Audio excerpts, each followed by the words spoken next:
The storm had been chasing him for miles. Snow whipped sideways across the empty land, stinging his face and numbing his fingers even through his gloves. He thought the town was dead. Looked it too. Houses with broken shutters, signs swinging loose on rusted chains, and a church leaning against the wind like it might give up and fall. He was about to ride past when he heard it. A voice. It wasn't loud.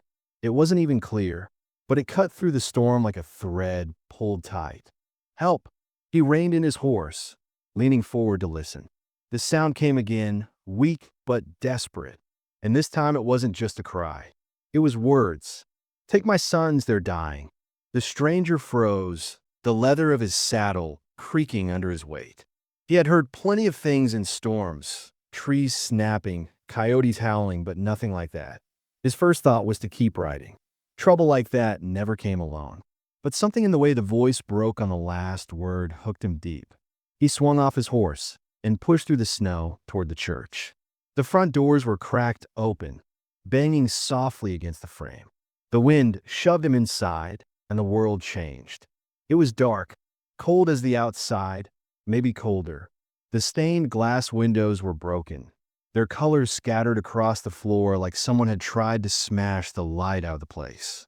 Dust and snow swirled together in the air, and the smell of damp wood and old ashes filled his lungs. Then he saw her, a woman. She was tied to one of the front pews with rough rope, her arms pulled tight behind her back. Her head hung low, hair matted to her cheeks, and her dress was torn like she'd been dragged through thorns. Her lips were pale, trembling with each breath. When she lifted her face to him, her eyes looked almost too big for her thin frame, wild and full of something he hadn't seen in a long time. Not fear, not exactly. Something sharper. Take my sons, she rasped. Her voice was dry, cracked from thirst. They're dying. He didn't move at first. He didn't know what kind of trap this could be, and he'd seen his share. But then she turned her head, just slightly, toward the back of the church. They locked them in, she said, her words breaking on a sob she didn't quite let out.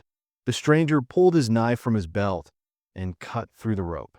Her arms fell free, and she slumped forward, catching herself on her knees. She didn't thank him. She didn't have the strength for words like that. She just pointed.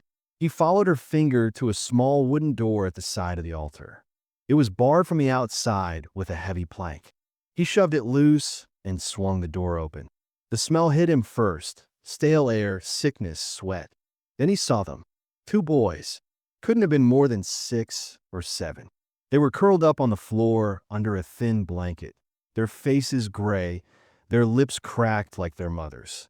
One of them coughed, a weak, rattling sound that didn't sound like it belonged to someone so small. The woman dragged herself to the doorway, gripping the frame for balance. Please, she whispered. They've been in there for days. The stranger knelt and checked their breathing. Still alive, but barely. He pulled them out one by one and laid them on the church floor near the woman. She touched their faces like she had to make sure they were real, like she hadn't believed she'd ever see them again. The stranger stood, scanning the church. Whoever had done this wasn't far. He could feel it in his bones. People didn't tie up women and children and then just disappear. Who did this? He asked, his voice low, steady. Her eyes flicked up to his. They'll come back, she said. He didn't ask who they were. He didn't need to. Not yet. Outside, the wind howled against the broken windows, but inside, the church held a silence that felt heavier than the storm. He didn't know why he hadn't left already. Maybe it was the way the boys' chests lifted so faintly, fighting for every breath. Maybe it was the way the woman kept her hand on their heads, even though her own body shook with fever. Or maybe it was because she'd said it so plainly, like she'd already given up on herself. Take my sons. They're dying. And for the first time in years, the stranger thought maybe he wasn't supposed to ride away. The woman tried to stand, but her legs buckled beneath her. The stranger caught her by the arm, steadying her without a word. Up close, she looked worse than he thought. Skin pale as paper, lips split from cold, wrists rubbed raw where the ropes had cut in. She wasn't just weak. She was starved. Sit, he said.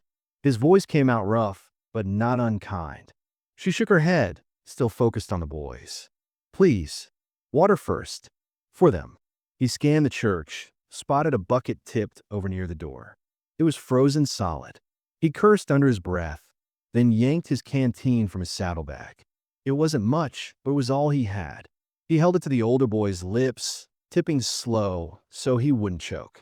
The boy swallowed like each drop hurt and healed all at once. The younger one whimpered softly when the water touched his mouth. They've got fever, the stranger said. The woman nodded weakly. Since yesterday, maybe longer. Tom's gone strange. She pressed her palms together, rubbing warmth into them before touching their faces again, like she thought she could push life back into their skin if she just tried hard enough. What happened? The stranger asked.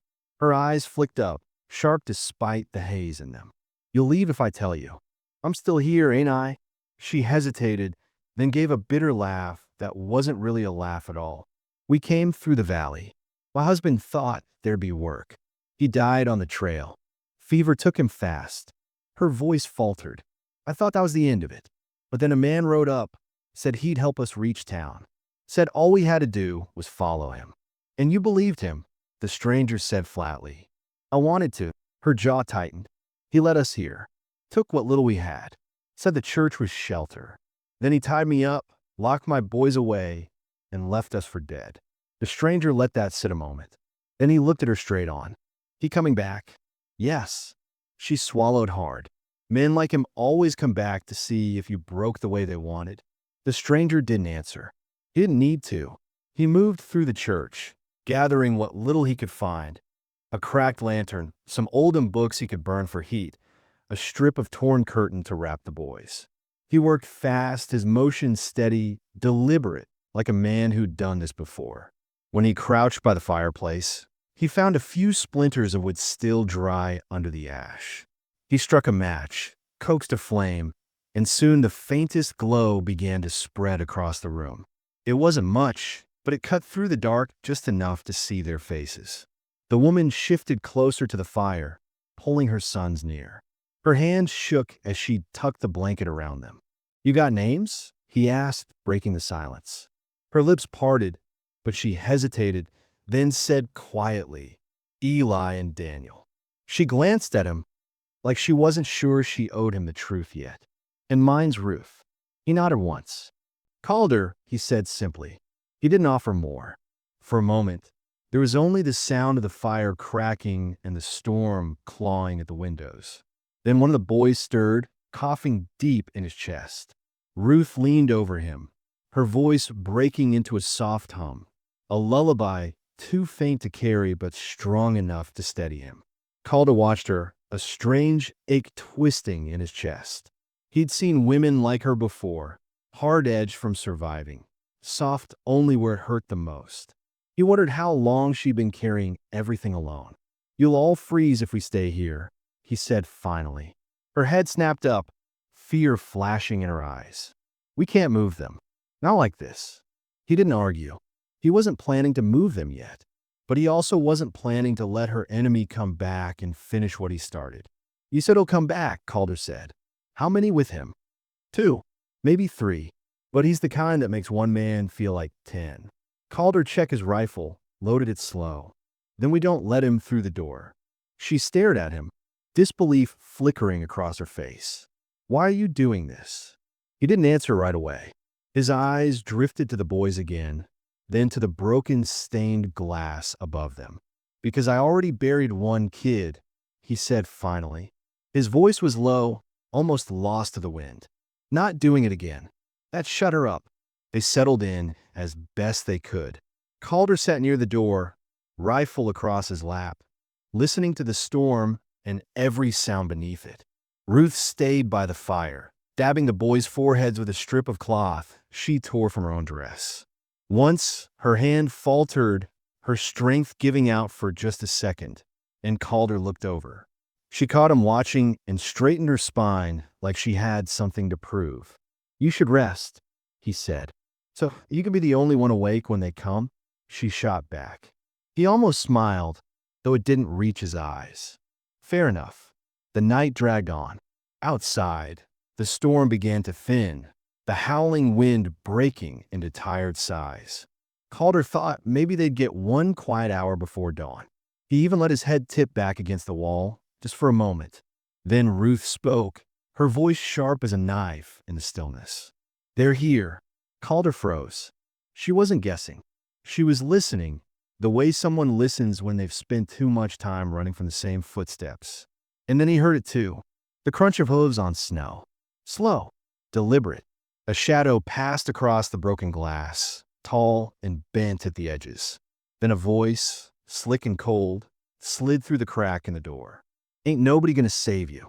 The voice outside carried a weight that made Ruth flinch. It was smooth, practiced, the kind of voice that had probably convinced plenty of people to follow him before he tied them up and left them to die. Calder didn't move from the doorway. He just shifted the rifle on his lap, slow and steady, and waited. Another crunch of snow, then another. Whoever it was wasn't in a hurry. They wanted to be heard. "You think I don't know you're in there?" the voice called. "Ain't no storm big enough to keep rats from finding scraps." Ruth's breathing quickened. She reached for her boys and pulled them closer to her side. "It's him," she whispered. Her hands shook, but her voice turned hard. He came back. Calder kept his eyes on the door. "How many?" he asked quietly. She hesitated, listening, then shook her head. "Can't tell. Could be just him. Could be more." The voice outside chuckled. "Brought someone new, didn't you? Ain't no one else dumb enough to stop at this church. Maybe I ought to thank him for saving me the trouble of chasing you down." Calder stood. His boots barely made a sound against the wooden floor as he stepped closer to the entrance. "Stay low," he murmured to Ruth without looking back. He cracked the door open just enough to see. The moon had broken through the clouds, throwing long shadows across the snow. One man sat on a horse just a few yards away, tall and lean under an oilskin coat. His hat was pulled low, but Calder could see the smirk on his face even from here. Behind him, two more figures waited, rifles slung over their shoulders.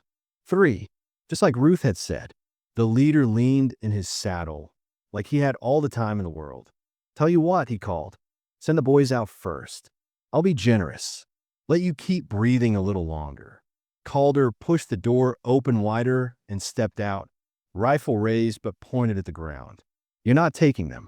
The man tilted his head, studying him. "You ain't the woman." "No," Calder said flatly. "I'm the mistake you just made." That wiped the smirk off the man's face for half a second. Then he laughed, low and sharp. "You got guts, stranger. I'll give you that."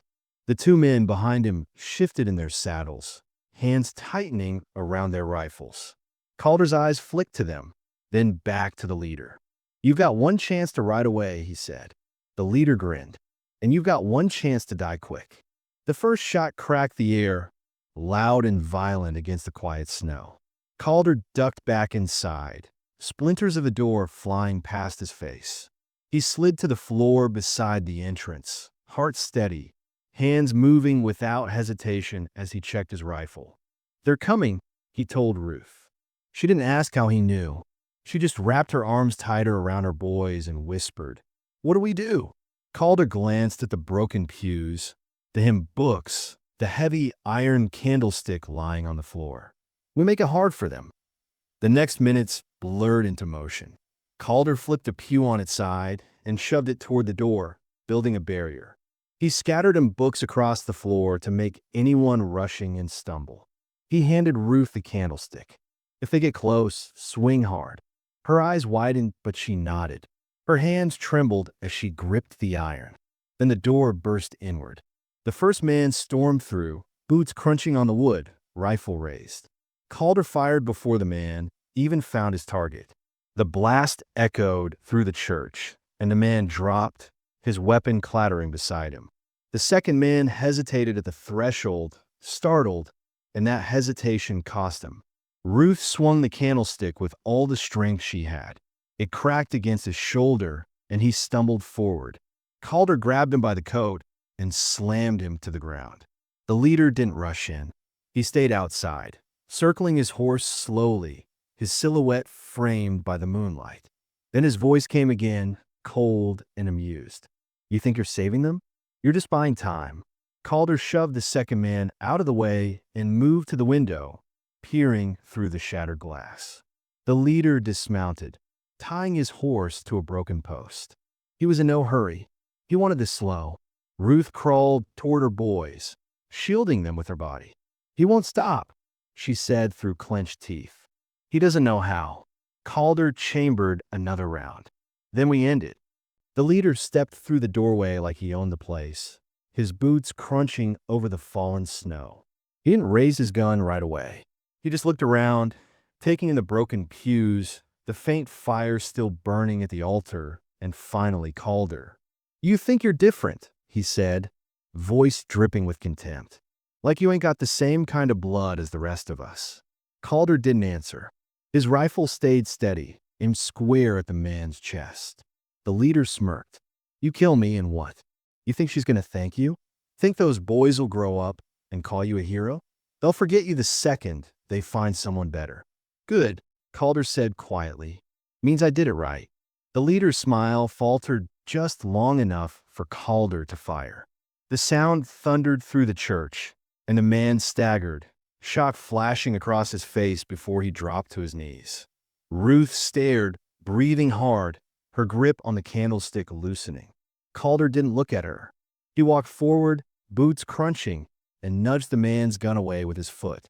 The leader was still breathing, barely, his mouth twisting like he wanted to spit one last curse. Calder crouched low, his voice calm but cold. You don't get to come back. The man's eyes glazed over, and then it was done. Calder stood, the rifle hanging loose in his hands. For a moment, the church went silent again, the only sound the crackle of the weak fire and the soft breathing of the boys. Ruth finally spoke. It's over, she said, like she didn't quite believe it. Calder glanced at her, then shook his head. Not yet. Storm's still out there. We move at first light. She nodded, though her hands still shook as she gathered her sons against her chest. Thank you, she whispered, so faint it almost got lost in the wind whistling through the broken windows. Calder didn't answer. He just sat by the door again, rifle across his lap, eyes fixed on the dark horizon where the storm was beginning to break. He wasn't thinking about thanks. He was thinking about keeping them alive long enough to see morning. The storm eased by dawn, but the church looked like it had been swallowed and spit back out by winter. Snow drifted through the broken windows, gathering in small, silent piles along the floorboards. The bodies of the men lay half covered in white, their faces already losing the sharpness of the night before. Calder didn't move them yet. He stood by the doorway, watching the gray horizon, rifle still in his hands. His breath came steady, but his eyes stayed restless, scanning the tree line for movement. Men like that didn't travel alone for long. More could come. Behind him, Ruth stirred. She'd fallen asleep, sitting upright, her boys curled into her sides like they'd grown from her ribs. When she blinked awake, her gaze went first to them, counting their breaths, touching their hair, reassuring herself they were still warm. Is it morning? She asked, voice rough. Barely, Calder said. We leave soon. She looked around the church, the toppled pews, the hymn books scattered like lost prayers, the faint smoke from the dying fire. Leave to where? Anywhere but here, he said, glancing over his shoulder. This place isn't safe. Her mouth tightened. Nowhere's been safe for us in a long time. Calder didn't answer. He slung his rifle over his shoulder and stepped outside, boots crunching through the fresh layer of snow. The storm had left the land strange and still, like the world had been remade in the night, but hadn't decided who it belonged to yet. He found the horses tied to a skeletal fence behind the church. 2 of them were theirs now. The dead men wouldn't need them anymore. Calder brushed frost from his saddle and checked the cinch straps. He worked with quiet precision, movements practiced but slow, giving his mind time to settle after the violence of the night. Ruth appeared in the doorway, one boy clinging to each hand. Her hair was loose around her shoulders, tangled and frost-dusted, but her back was straight. She didn't ask what came next. She just watched him work, her jaw set like someone who had run too far to start hoping. "Can you ride?" Calder asked. "I can," she said. "They can't." "They don't have to," he said, nodding to the larger horse. "We'll double them up. You ride behind me." She hesitated, then gave a single sharp nod. They left the church without ceremony. No one spoke. Calder led, the boys bundled in his coat, Ruth riding behind him, her hands gripping the saddle but careful not to grip him. The snow was deep, slowing their progress, but also muffled sound, which Calder counted as a blessing. The fewer who heard them, the better. For a long while, the only noises were the crunch of hooves and the soft snuffles of the horse's breath. The land stretched out pale and endless, broken only by black ribbons of tree lines and the occasional glint of frozen streams. Calder kept his eyes forward, but his mind ticked through possibilities. Which town they might reach by nightfall, where water could be found, how much ammunition he had left. Behind him, Ruth's voice came quiet. "Why'd you stop at that church?" "I didn't," he said. "Storm drove me in." "Then you weren't looking for us." "No." There was no anger in her pause, just a long, tired sigh. "You saved us anyway." Calder didn't answer. He didn't think of it that way. He thought of it like the storm had shoved all of them into the same corner. And once you shared a corner, you didn't leave someone to die in it. The older boy stirred against his chest, blinking awake. "Mama," he murmured. "She's here," Calder said, voice softening just a fraction. The boy twisted enough to see her and manage a small smile. Ruth leaned forward as much as she could, her breath brushing the back of Calder's neck as she said, "I'm here, baby." They rode until the sun rose high enough to turn the snow's surface into blinding silver. Calder spotted an abandoned line shack near a creek and guided the horses toward it. The shack leaned like it had been tired for years, but it had a roof and a stove, and that was enough. Inside, the air smelled of old wood and rust. Calder set the boys near the stove and struck a fire while Ruth unpacked the small satchel she'd kept tied to her waist. Inside were 2 jars, one of beans, one of something that might have once been peaches. She handed them over without a word. "You hold on to these?" Calder asked, surprised. "Didn't want to waste them," she said. "Didn't think we'd get a chance to." He nodded and set them near the fire to warm. The boys watched him with wide, unblinking eyes, like they couldn't quite believe someone would bother cooking for them. When he passed each a tin cup of beans, they held them reverently before eating, slow and careful, the way starving children learn to. Ruth didn't eat right away. She just watched them, her fingers trembling slightly against her lap. Calder noticed, but didn't call it out. Instead, he poured her a cup last and said simply, "You'll need strength if we're going to keep moving." She took it without meeting his eyes. "Where are we moving to?" "South," he said. "There's a town past the ridge. Bigger place. Easier to disappear." Her brow furrowed. "And after that?" Calder hesitated, then shrugged. "We figure out when we get there." Something about the way he said it, plain, without promise but without dread, made Ruth's shoulders drop a little, as if she'd been carrying the weight of every future all at once, and now someone else was willing to take a corner of it.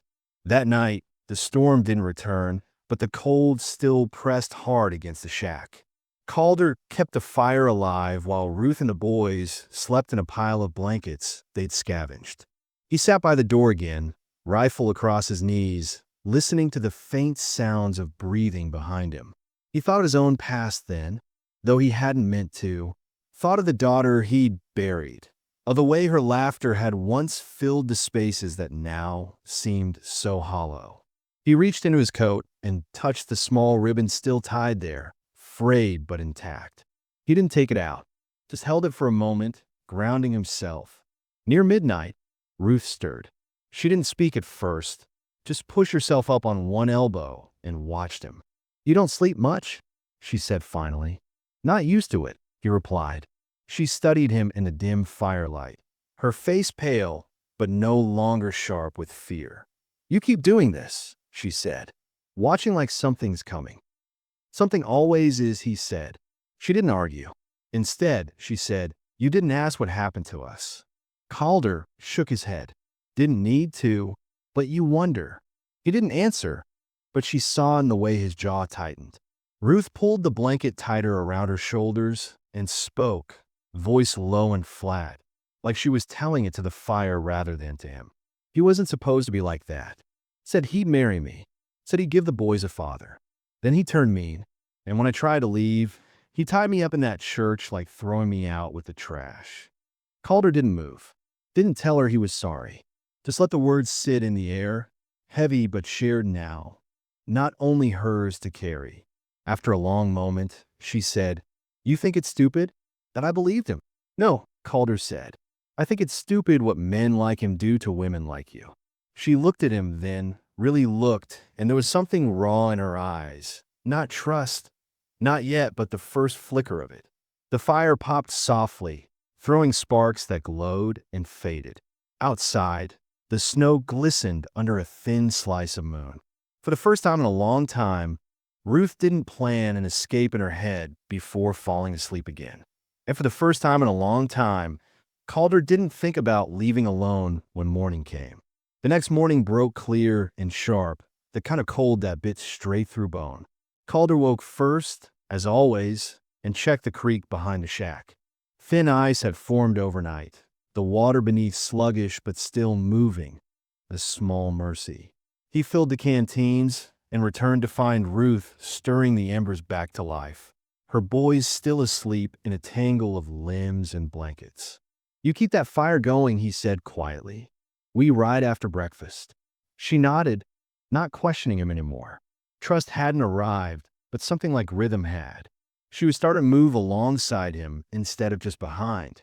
They ate fast, beans left from the night before, bread Calder had found wrapped in oilcloth at the shack, hard as stone but edible.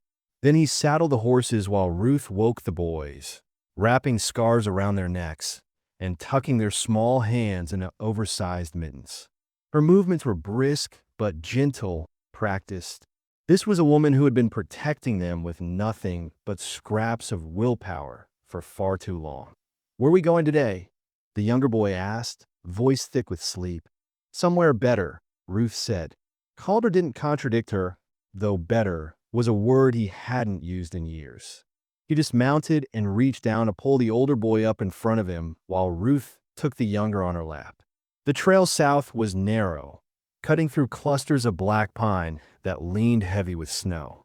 It was quiet in that way winter makes everything quiet, sound swallowed, breath visible. Calder liked it that way. Quiet meant control, but quiet also meant he heard it when it broke. A crack of a branch somewhere behind him.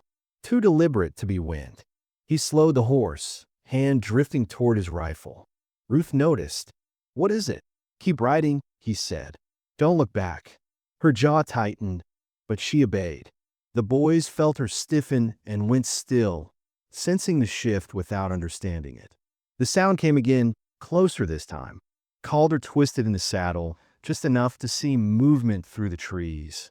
A dark figure on horseback, trailing them at a distance. Not rushing, not hiding, just keeping pace. Calder's mind ticked fast. Could be a drifter. Could be the man from the church. Could be worse, someone sent to collect her, someone who thought people could be owned. He nudged his horse forward, picking up speed. Ruth clutched her boy tighter. "How many?" she asked. "One," Calder said. "For now." They rode hard until the trees thinned, revealing an open stretch of frozen meadow. Calder scanned the land, looking for cover, for advantage. He spotted a bluff ahead where the trail curved around a rocky rise. Good place to turn the tables. He swung down from the horse at the base of the bluff. "Take them," he said, handing the reins to Ruth. "Stay low on the far side. Keep riding till I catch up." Her eyes flared. "You can't." "Do it," he said, voice flat but steady. "This ain't the first man I've had to stop."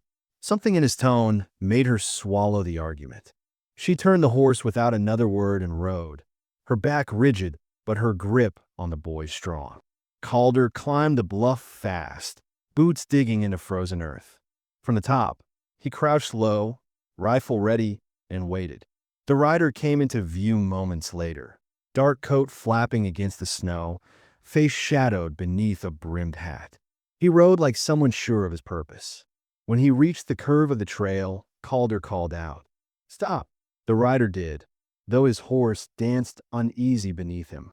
Slowly, the man pushed back his hat, revealing a lean face weathered by wind and something meaner than wind. "You got something of mine," the man said. Calder didn't blink. "Don't think so." "The woman," the man said, voice oily, confident. "And the boys belong to me." Calder's jaw worked once before he spoke. "Nobody belongs to you." The man gave a crooked smile. "You can think that if you want. But I paid for her, took her in, fed her. She ran off with my property." Calder's grip tightened on the rifle. "She's not property." The man shrugged. "Everything's property, if you got the stomach to claim it." For a moment, the wind was the only thing moving, curling around them like it wanted to drag the words into the ground. Calder didn't rush. He studied the man's posture, the angle of his pistol, the way his horse's ears flicked nervously. "You came back for her," Calder said, "but you didn't tie her up in that church to save her." The man's smile thinned. "I tied her up so she'd stop running till I cooled off." "She wouldn't have lasted another day," Calder said. "Storm would have finished what you started." The man shrugged again, though there was an edge to it now. "Women break easy. Always find another." Calder didn't move his rifle, didn't raise his voice, but when he spoke, it cut sharper than the wind. "You ain't finding another today." The man's hand twitched toward his pistol. Calder didn't give him the chance. One shot rang out, echoing across the frozen meadow, and the man slumped sideways off his horse, the snow swallowing him like it had been waiting. Calder stayed still for a long moment, breathing steady, watching the horse skitter away into the trees. Then he slung the rifle over his shoulder and climbed down from the bluff. By the time he caught up to Ruth, she had dismounted and was pacing beside the trail, her boys clutching her skirts. Her face was pale but set, like she already knew what the outcome had been before he said it. "It's done," Calder said. She nodded once, sharp. No tears. No relief, exactly. Just a kind of grim settling, like a storm had passed through her bones and left them standing. They rode in silence the rest of the day. The land softened as they went south, hills rolling instead of jagged, snow thinning to patches where brown grass peeked through. By dusk, they saw smoke curling from chimneys on the horizon. The town. Calder slowed the horse, scanning the outskirts. "We'll keep to the edge," he said. "Find a place quiet to stay the night. Don't want to draw eyes till we know what kind of folks live here." Ruth didn't argue. She just adjusted her hold on the younger boy, who had fallen asleep against her chest, and asked softly. "And after that?" Calder looked at her, really looked, her hollowed cheeks, her tired eyes, the way she held those boys like they were a last breath. "After that," he said, "we figure out what it means not to be running anymore." For the first time since he met her, she almost smiled. That night, they found an empty barn on the edge of town. Calder spread hay in a corner for the boys and started a small, hidden fire in a dented stove. Ruth curled beside them, her head resting against a post, her hand still lightly touching her oldest son's shoulder even as she drifted toward sleep. Calder sat near the doorway, rifle across his knees, watching the snow fall softer now, like it wasn't angry anymore. He thought of the church, of the storm, of the way Ruth had whispered, "Take my sons. They're dying." And he thought of the way she hadn't said it tonight. Not once. Morning came soft and pale, the kind of light that promised change. Calder was the first awake, though he hadn't slept much. He'd spent most of the night listening to the faint breath of the boys, to the rustle of Ruth shifting in her sleep, to the creak of the barn as wind eased around its frame.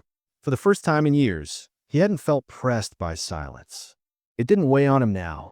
It waited, patient, like even the land wanted to see what would happen next. He stepped outside, boots crunching on the frost-hardened ground. The town was stirring awake in the distance. Thin smoke climbing from chimneys. A few early riders cutting paths through the snow-packed streets. It wasn't much of a place, but it was alive, and that counted for something. When he came back into the barn, Ruth was sitting up, the younger boy still curled in her lap. She looked different in the daylight. Not softer, exactly, but steadier, as if the wild edge she'd carried had settled into something stronger. "You going into town?" she asked. "Have to," Calder said, setting his rifle aside. "Need medicine for their coughs. Maybe clothes that fit. Food we don't have to scrape clean before eating." She hesitated. "We don't have money." "I didn't ask if we did," he said simply. Her lips pressed tight, like she wanted to argue but didn't know how. She glanced at the boys, then back at him. "What if they don't want folks like us there?" Calder pulled on his gloves. "Then they'll learn quick, I don't ask permission to do what's right." That shut down the conversation. She didn't smile, but her shoulders eased a little. The main street was narrow, buildings hunched close as if bracing against the winter. Calder tied his horse outside the general store and stepped inside, the bell above the door chiming sharp in the quiet. A few heads turned, sizing him up. Stranger, worn coat, a look that didn't invite questions. The shopkeeper, a wiry man with a hawk nose, raised an eyebrow. "Cold morning to be shopping. Need supplies," Calder said, listing them plain: bread, dried meat, willow bark, socks small enough for boys, shoes if he could get them. The shopkeeper's eyes flicked at the mention of children, but didn't ask. "You paying cash?" the man said. "Credit," Calder replied. The man opened his mouth to protest, but Calder's gaze held steady. "I'll settle up come spring," he said. "You'll get your due." Something in his tone, or maybe the rifle slung over his shoulder, made the shopkeeper think better of arguing. He gathered the goods, muttering about winter trade being thin, but his hand stayed steady. Calder packed the supplies and left without a backward glance. Outside, he noticed a small church at the end of the street. Its bell was quiet. Snow gathered on the roof like a shroud. For a moment, something cold knotted in his chest, but he turned away. Not every church was haunted. Some were just buildings. Back at the barn, Ruth had cleared a space and was sewing patches into the boys' coats using strips from her own dress hem. She looked up when he entered, and her eyes widened at the bundle in his arms. "You didn't have to," she started. "I did," Calder said, setting down the food. "Eat first, then we talk about what comes next." The boys tore into the bread with grateful, careful bites. Ruth waited until they were settled before asking, "And what has come next?" Calder leaned against a post, arms crossed.